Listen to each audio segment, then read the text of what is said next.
Hello class, and welcome to the second lecture from week 5 on tendering. So what we were covering in the last lecture and what we will continue to cover in this lecture is we talked about what is procurement and why we would tender. Well, it's to make sure we get the best price for a given quality and time. And we're not just going to one person, we're basically looking at the market, and we're actually shopping around for different project team members to partake in the project. And by doing that, we'll end up with higher quality, faster time, and lower cost. Now, we talked about some of the key components of the tender document last lecture, and we'll continue to talk about that this lecture as well. There's 2 or 3 sections of the tender document that I didn't cover last lecture, but we're also going to be talking about the tendering process, and also we're going to be talking about how are tenders evaluated once the tenders have been received from the contractors. How do we then evaluate them and decide who to award the contract to?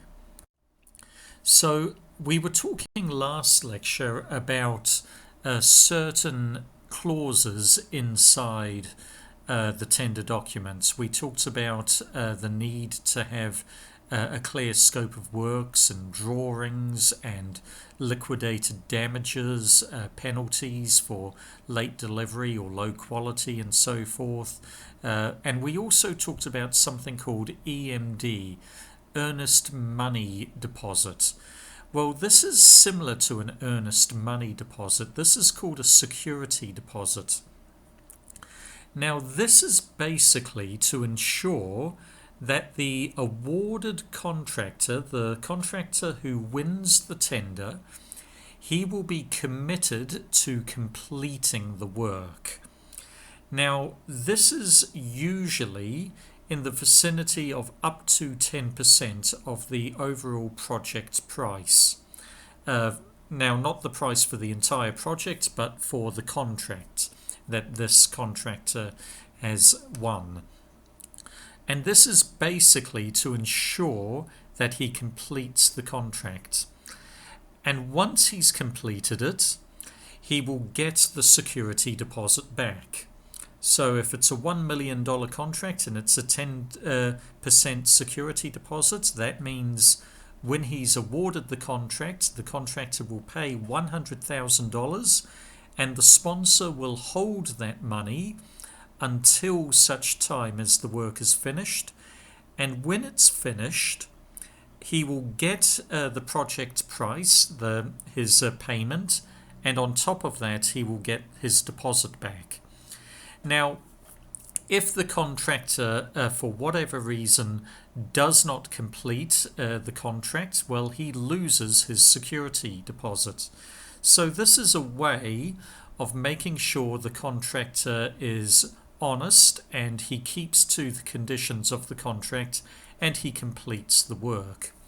Now, many of you are thinking, well, isn't that actually the same purpose as an earnest money deposit? What's the difference here? Well, the earnest money deposit is usually a lot less. It's about 1 to 2%, whereas the security deposit is normally 2 to 10% inclusive of the earnest money deposit. But who pays the earnest money deposit? Every prospective contractor. Everyone who bids a tender for the project will pay the EMD, and they pay it when they submit the tender. So it's a way of keeping the contractors honest to their tender documents. But once the contract is awarded to one of the contractors, the successful contractor will also have to pay a security deposit. And this is to make sure that he's kept honest, not only to his tender documents, but actually the contract, which is then signed. So it's a way of keeping contractors honest. Now, for really big projects, and as I've said many times, civil engineering projects have a tendency to get really big. That's because of economies of scale and just because civil engineering infrastructure is expensive anyway. Normally, if it's a very expensive project, it's not going to be possible for a contractor to pay a very large security deposit and wait for a very long time to receive that back. And if the project has a very long life cycle for him, then he needs to actually have the security deposit paid back to him in installments. So in order to attract enough contractors to bid for the tender, the engineer, the seller, the buyer, they need to make sure that in the tender documents they make it attractive to prospective contractors. So part of that could be for large projects, the security deposit is paid back installments. We will pay half when you finish the design work, half when you finish the construction work, or so forth. That's just an example. And then there's another clause inside tender documents called a defects liability period. Now, this is basically when the contractor has finished the work, he's finished all of his work, and he hands over the project back to the sponsor and he says, hey, you hired me according to the terms of the contract as when I won the tender to do this work at this price. I've now completed this work and now it's time for you to pay me. If there's a defects liability period, and there usually is in civil engineering projects of a reasonable size, then potentially the defects liability could be 5% of the contract price, give or take. This will all be stipulated in the tender documents. But then the engineer, the buyer, the sponsor, will basically pay the contractor when he's finished the work 95% of the contract price. And what happens to the other 5%? Well, that is put into the bank for the defects liability period. Now, this is a period, could be 1, 2, maybe even 5 years, where basically if there's any wear and tear or damage on the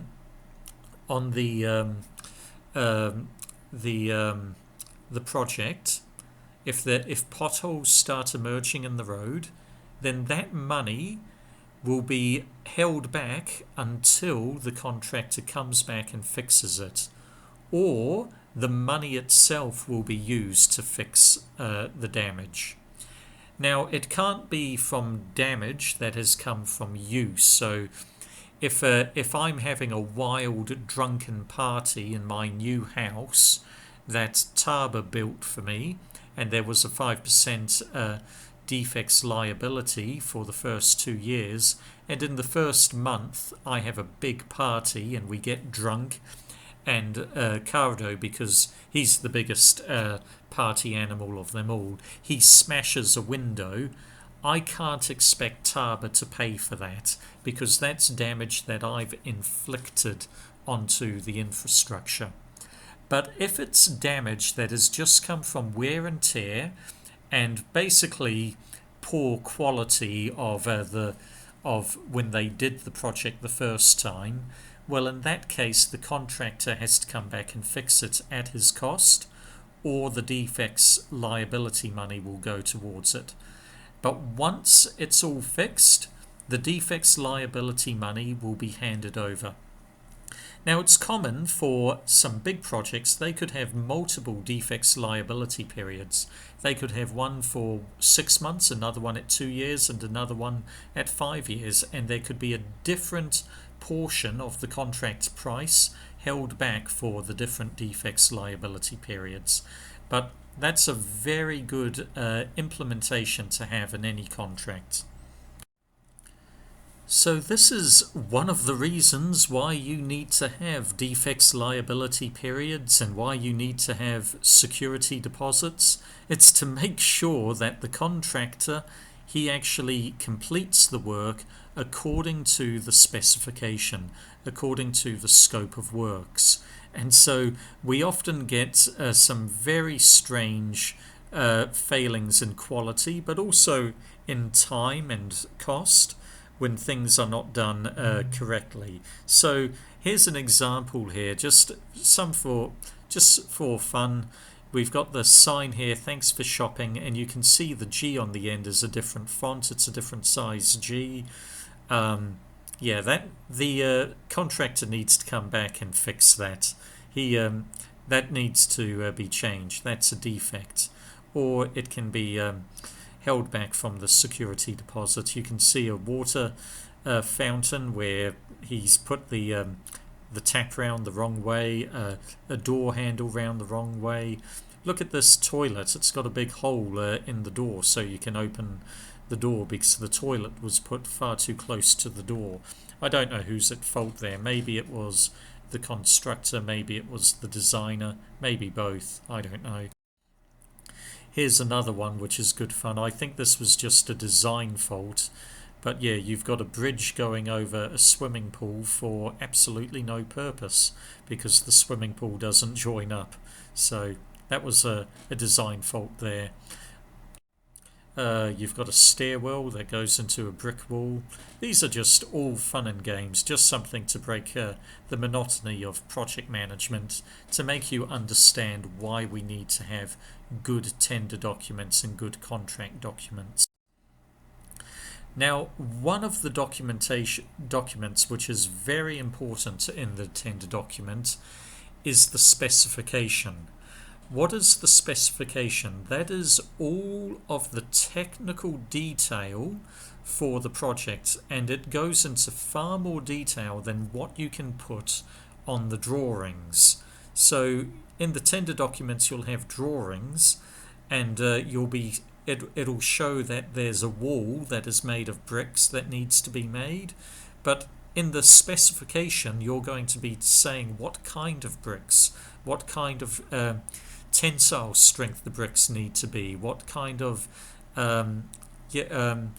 resistance to erosion they need to have, and so forth. And so the bricks need to meet that specification. Now, if the contractor has a very clear understanding on the quality, then there's a good chance the quality is met.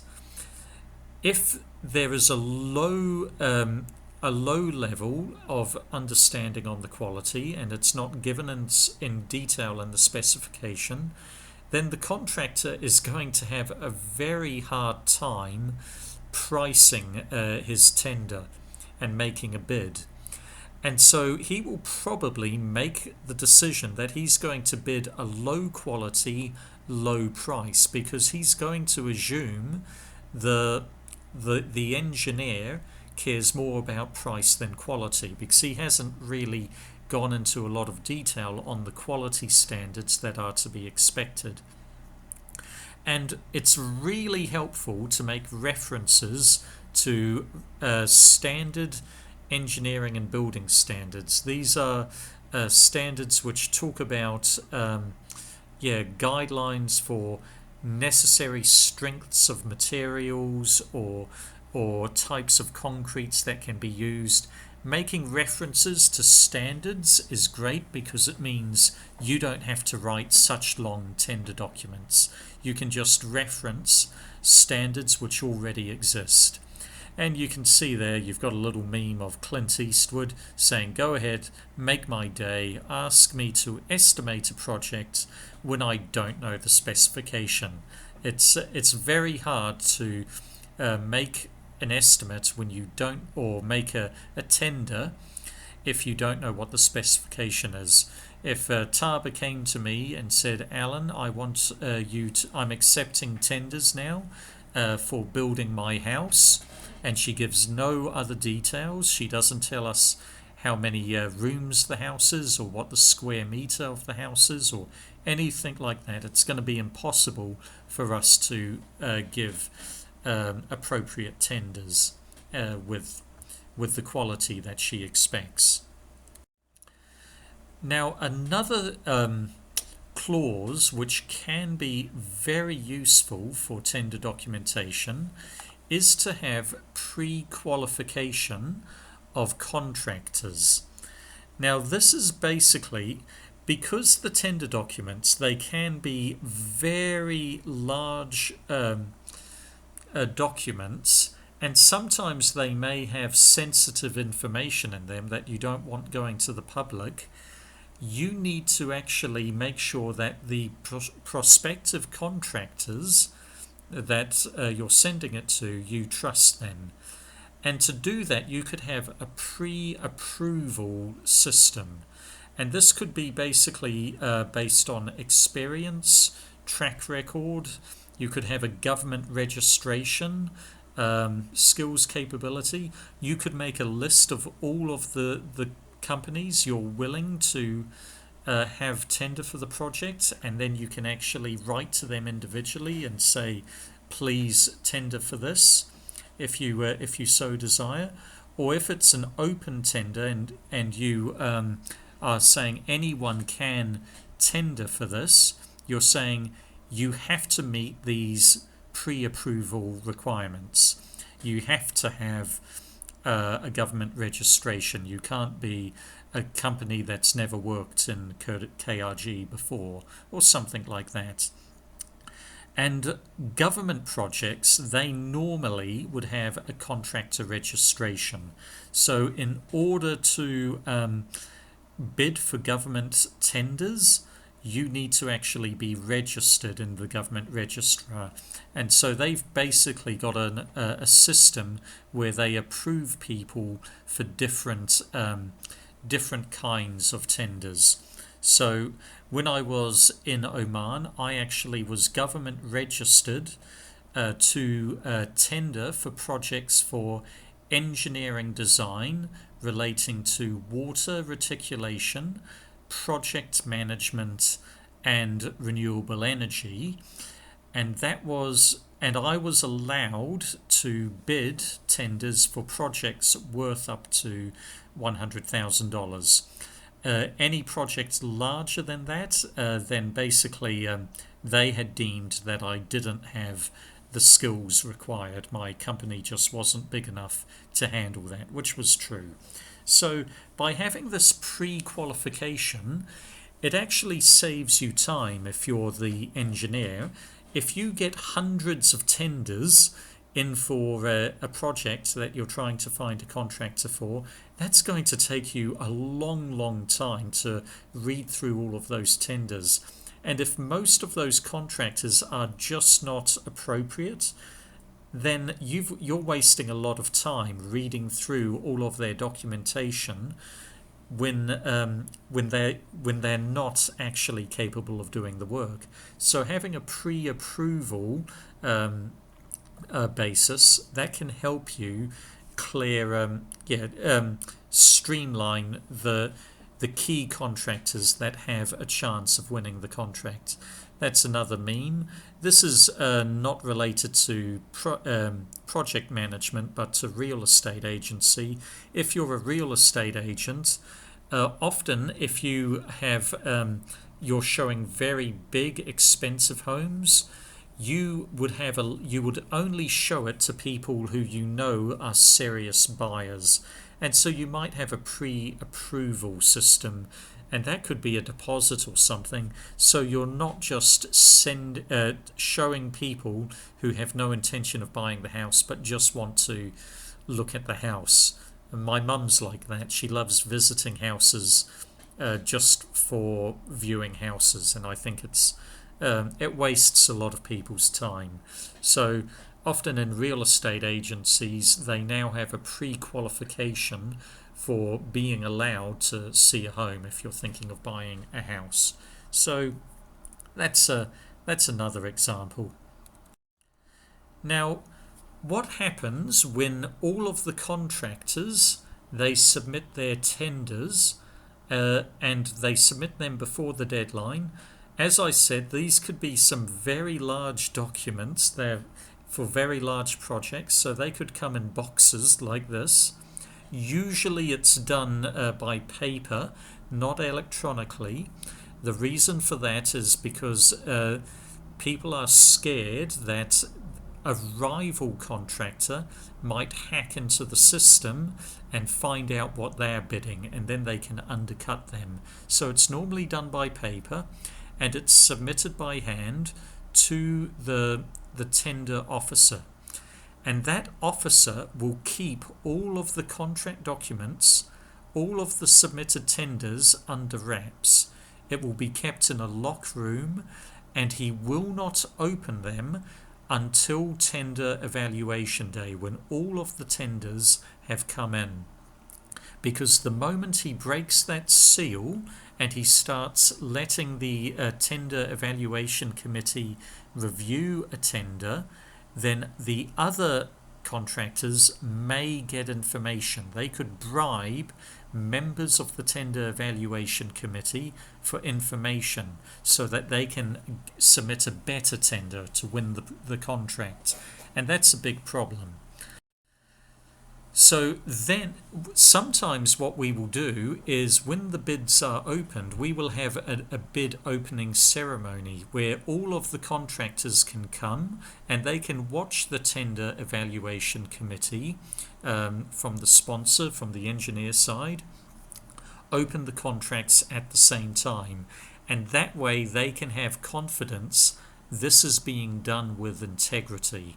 No one has jumped the queue. No one has bribed anyone for information on my tender, and so I don't have to fear losing the contract because of corruption. If I lose the contract and it's fair and square, well, I'm not going to complain. But this is a way that I can have confidence that there's been integrity and corruption hasn't come into the process. And the tender evaluation committee, that is basically a team of people on the buyer's side, the sponsor or the engineer's side, who are going to review the tenders, and they're going to be the team who decides which company, which contractor wins the contract, wins the tender work. So the tender committee, usually it shouldn't be one person. It needs to usually be a number of people. And there's a couple of reasons for that. The obvious one is that actually civil engineering projects can be very big. So to review a contract, a tender bid effectively, well, you're going to need to actually have lots of people involved in it, especially if it's multidisciplinary. So an example would be, when I was working on motorway projects, we had some tenders come in. I was on a tender committee, and I could review the bridges. I could review the road layout. What I couldn't do was review the groundworks, the geotechnical design work. I know nothing about geotechnical design. Those were by far the hardest modules for me in my Bachelor of Engineering, and I've really spent most of my career trying to avoid geotechnical engineering. That's just me. Dr. Kamran, on the other hand, he loves it, so he should be on the tender committee too, so he can evaluate the geotechnical aspects of the tender bid. Now, the other good thing about having many people in the tender committee is it becomes much harder for a contractor who's bid to come alongside and say, hey, here's $5,000, make sure I win the contract, and I'll give you another $5,000 when I do, or something like that. That's bribing, that's corruption, that's not a good thing. Having a plurality of tender assessors, that actually stops that, or it makes it much harder to happen. And the evaluation process for a tender, For big civil engineering projects, this could take several months. So you've got to allow time in your planning and your scheduling to have time to evaluate the tenders. So there needs to be a good amount of time between when the deadline for tenders are received and the date for starting the work. You need a good amount of time so you can review the tenders and decide which contractor has won the work. So what will the Tender Evaluation Committee be doing? Well, this is a little diagram to show you certain methods they could use for reviewing, at least in the early stages of the tender evaluation. Basically, what they're going to do is they're going to ask key questions such as, this is the budget we had to spend, this is the amount of time we can have on the project, and so forth and so forth. The project, the road must be designed by a civil engineer who has the Institute of Civil Engineering membership and registration. He's a chartered engineer from the UK or something like that. If those are absolute non-negotiables for you, well, then they are basically non-fulfillment requirements, and you can reject those contractors. So this is just a way of actually getting rid of the contractors who you find out, no, they don't meet our non-negotiable requirements. Now, once you've got to the business end and you've got the key contractors in the tender, and this could be anywhere maybe up to about half a dozen companies usually. It's not normally more than that. But then you would evaluate their tenders according to a predetermined evaluation criteria. So here's an example of an evaluation criteria. This project, they are giving a weighting of 30% to price and 70% to quality. They don't care about time constraints, it would appear, on this project. They don't care if the project takes a long time or not. I'm not sure why that is, but this is probably not involved with, this is probably not a civil engineering project actually. But anyway, you can see that those parts are then cut down further. So quality could be 20% technical, service delivery 15%, environment 10%, social value, and then you break it down further. Are there opportunities for local people to be hired? Are there will the materials be high quality? Will the design work be high quality? Quality of service? Does this company have a good reputation for being good to the environment? And you will have weightings for each of those categories, each of those elements, that will come to 100%.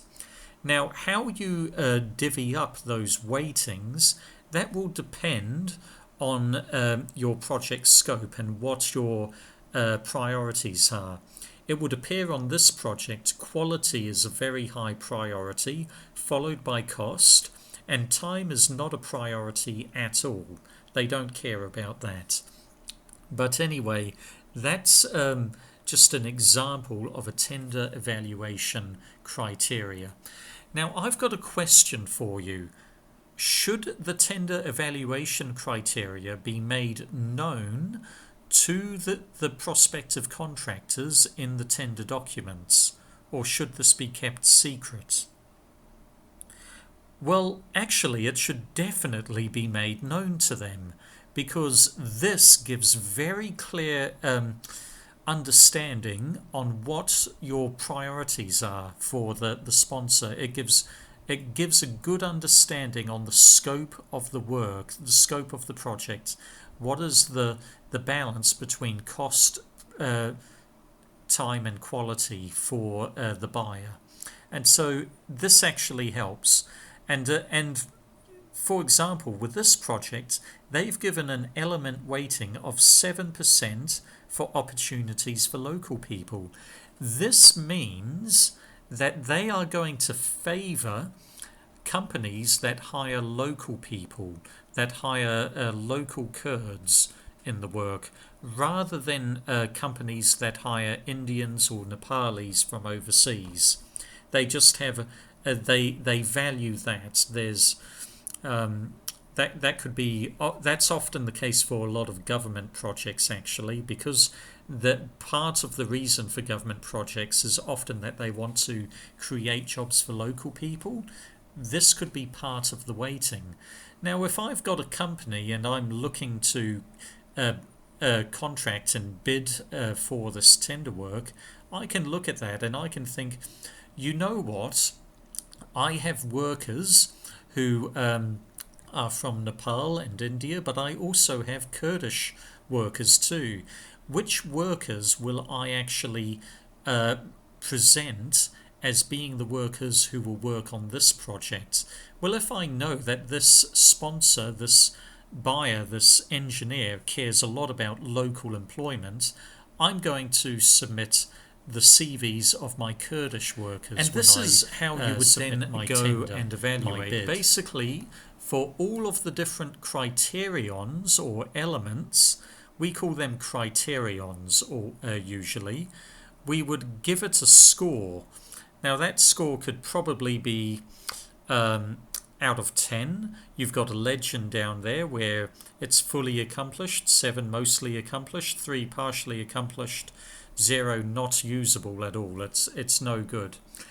And then you would have a weighting, and basically you take the points and you multiply it by the weighting, and that gives you a running total. And so you can see 2 vendors, 2 contractors there. They have 2 different scores. One of them has scored 7.35 and one of them has scored 4.8.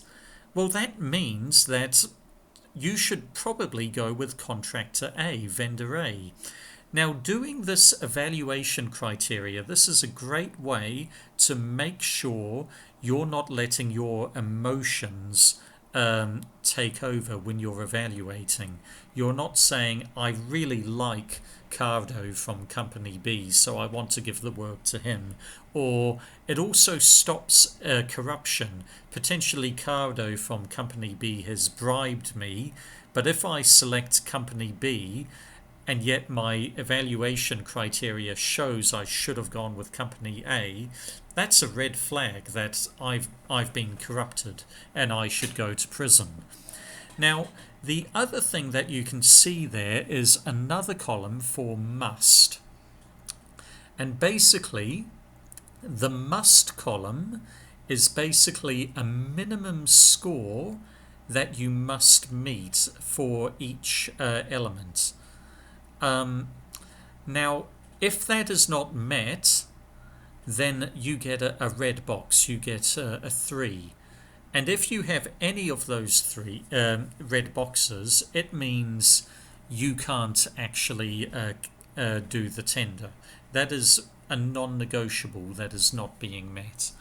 Or you can actually go back to the contractor and say, we reward you this project, but we actually need you to improve, let's say, the quality of the curbs, and we will actually pay you extra in terms of your day rates, your time and material fee, in order to meet this requirement, for example.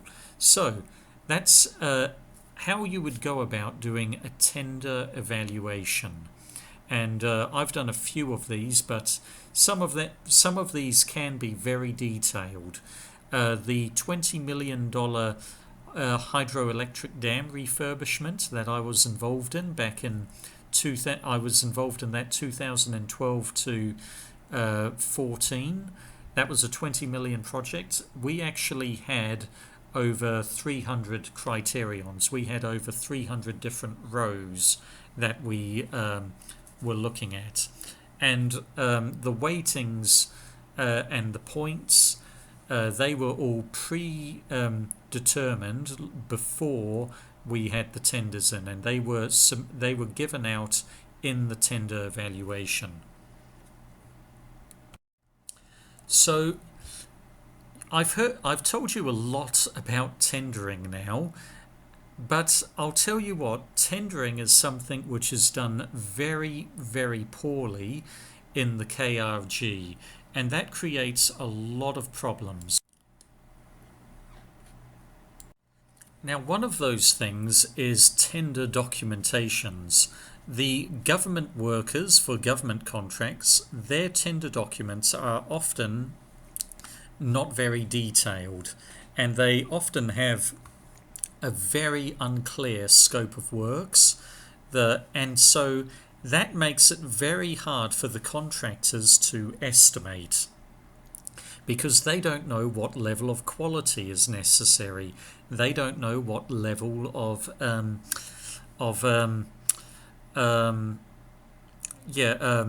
time is required. Do they have a lot of time to complete it, or must it be finished quickly?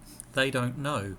And so what happens is contractors, they often will price differently. So one contractor will submit a tender at a very high price but high quality, and it'll take a long time. Another person will submit a contract which will be low cost but also low quality, and so on and so on.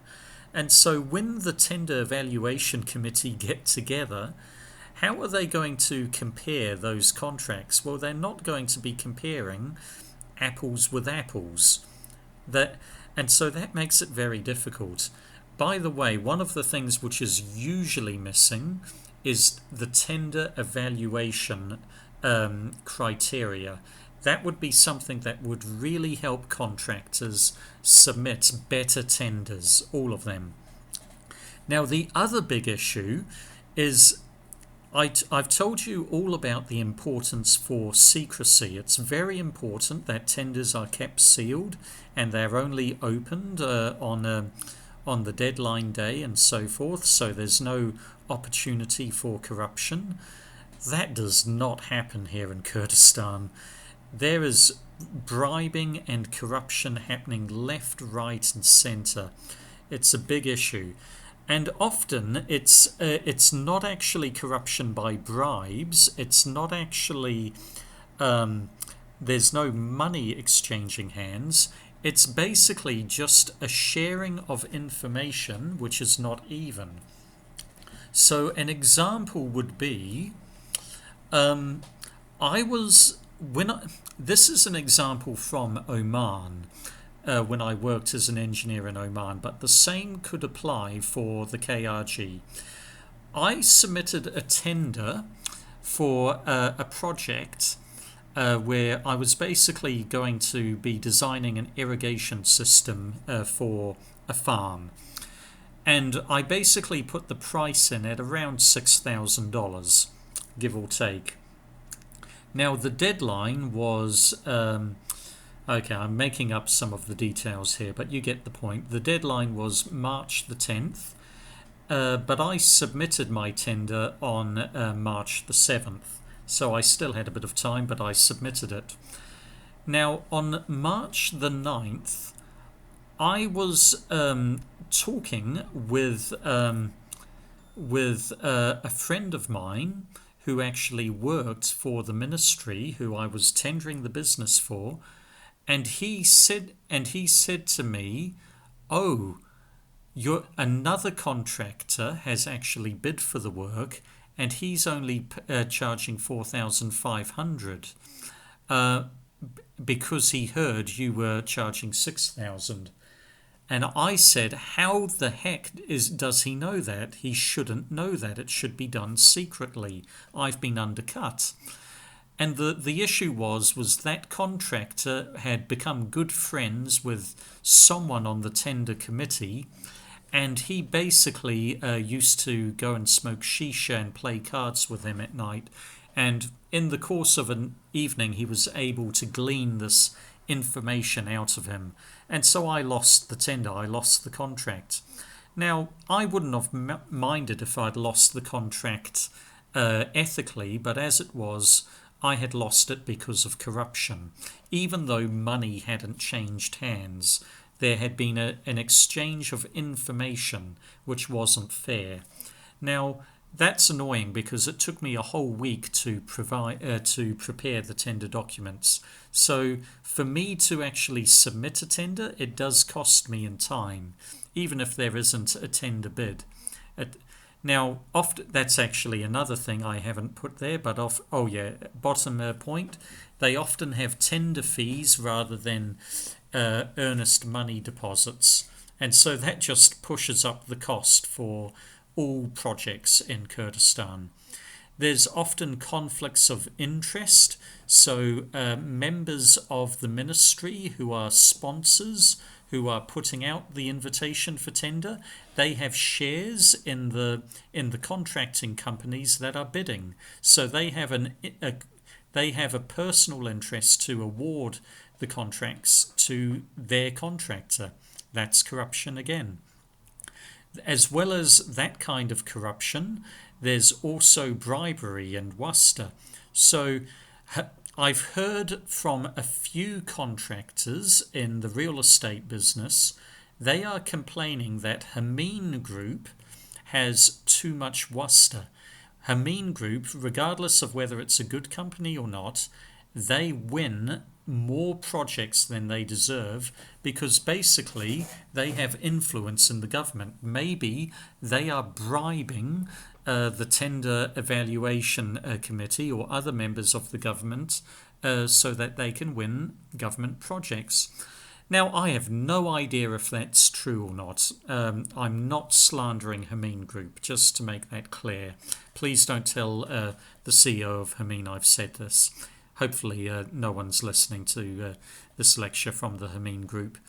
But that does happen, this sort of thing, where bribes happen.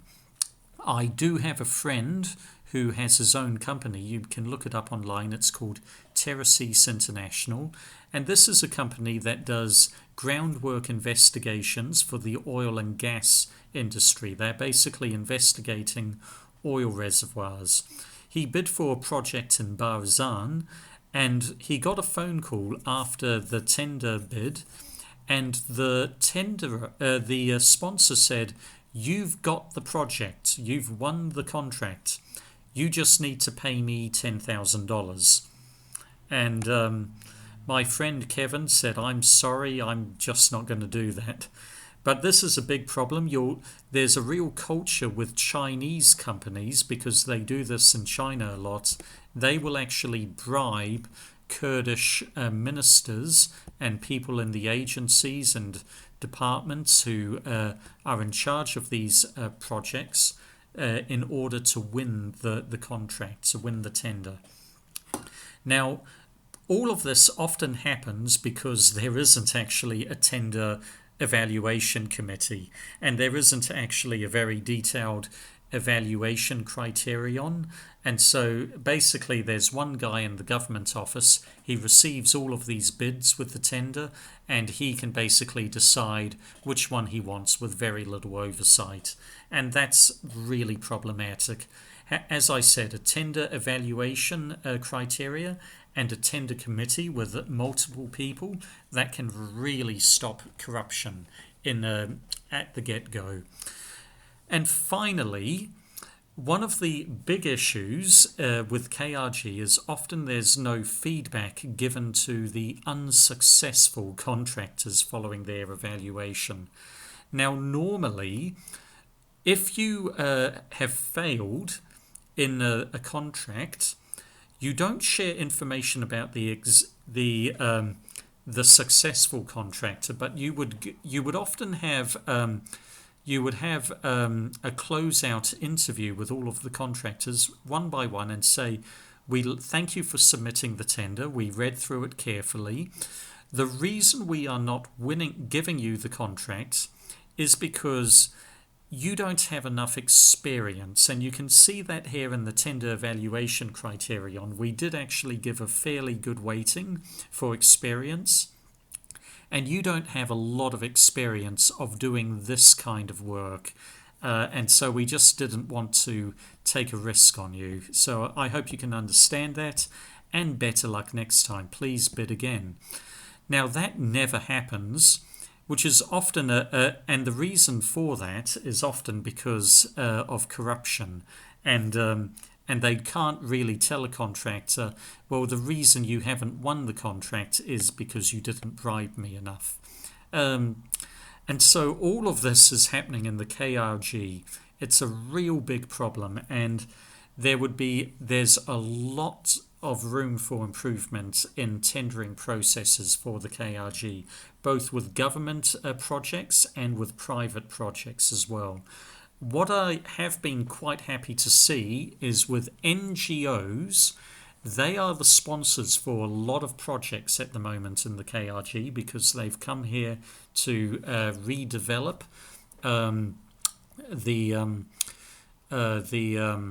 the cities of Mosul and the Nineveh province, Sinjar as well, following the war. And they tend to have fairly high ethics, and it's hard to corrupt them. There's more systems in place for them. And so because of that, I'm hoping that's actually going to lead to a bit of a culture change for the region. That's what I hope for anyway. So anyway, guys, that's a shorter lecture, but I hope you found that enjoyable. Please view the tender documents that I've put on Moodle, and also the tender evaluation process as part of the tender process. There's a website that you can read, and the link is on Moodle too. Now, this was the section of project management that we call contract management. So where we've been talking about tenders and contracts over the last week or two, this is involved in a sub section of project management called contract management.